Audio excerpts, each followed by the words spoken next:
सप्तमः पाठः शुभास्तानि सर्वाः विद्या पुरा प्रोक्ताः संस्कृते हि महर्षिभिः दधिधानिध्ये सेवयं संस्कृतं कामधेनुवत्।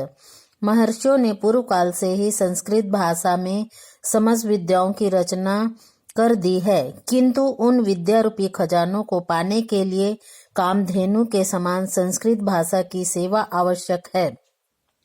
वायूनां शोधकाः वृक्षाः रोगाणां महापरकाः तस्मात् रोपणमेतेषां रक्षणं च हितावहम्। वृक्ष वायु को शुद्ध करते हैं और रोगों को दूर भगाने में सहयोगी होते हैं, इसलिए वृक्षों का रोपण और रक्षण प्राणी मात्र के लिए हितकारी है। त्वशखा पत्र मूलेश्च पुष्प फल रसादिभिः प्रत्यंग गैरु कुर्वन्ति वृक्षा सदिभिः समं सदा। संतों के समान ही वृक्ष अपनी त्वचा, शाखा, पत्ते, मूल, पुष्प, फल, रस आदि सभी अंगों से प्राणियों का उपकार करते हैं। केश्चादपि वस्तुना नाम गम्यन्ते संगिना गुणः वैधानापितः हिंतॄणां हस्तेषु छुरिका यथा। किसी भी वस्तु का गुण उसके संग वाले से समझा जाता है, अर्थात वस्तु के धारण कर्ता पर निर्भर करता है। जैसे छुरी का गुण उपयोग वैध, नाई और हत्यारे के हाथ में देखकर ही पता चलता है।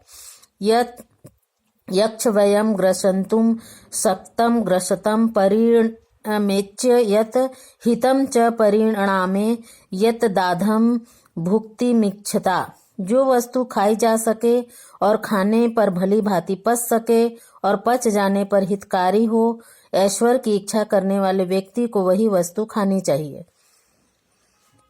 अनंत पारम कील शब्द शास्त्रम स्वलपम तथा यु बहर्वश्यम विघ्नाः। सारतंतो ग्राह्य पाश्य फल्गु हंसे यर्थाम क्षीरमिवा अम्बुध्यात्।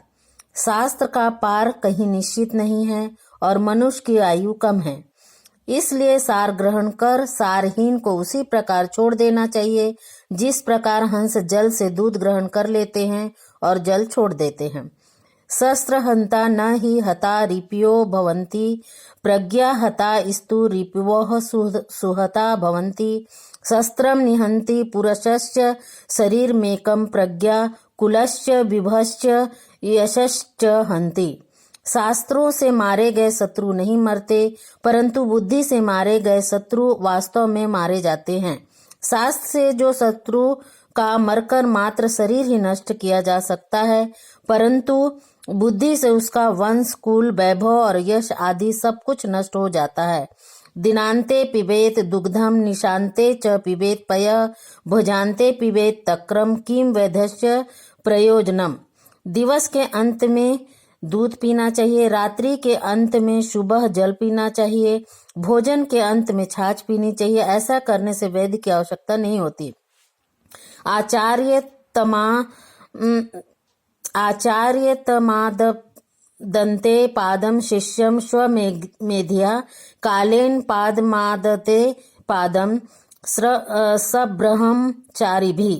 शिष्य अपने जीवन का एक भाग अपने आचार्य से सीखता है, एक भाग अपनी बुद्धि से सीखता है, एक भाग समय से सीखता है तथा एक भाग वह अपने सहपाठियों से सीखता है। नासित विद्या समम चक्षु, नासित सत्यम तपः, नासित राग समम दुखम, नासित त्याग समम सुखम। विद्या के समान आँख नहीं, सत्य के समान तप नहीं, राग के समान दुख नहीं और त्याग के समान कोई सुख नहीं। धन्यवाद।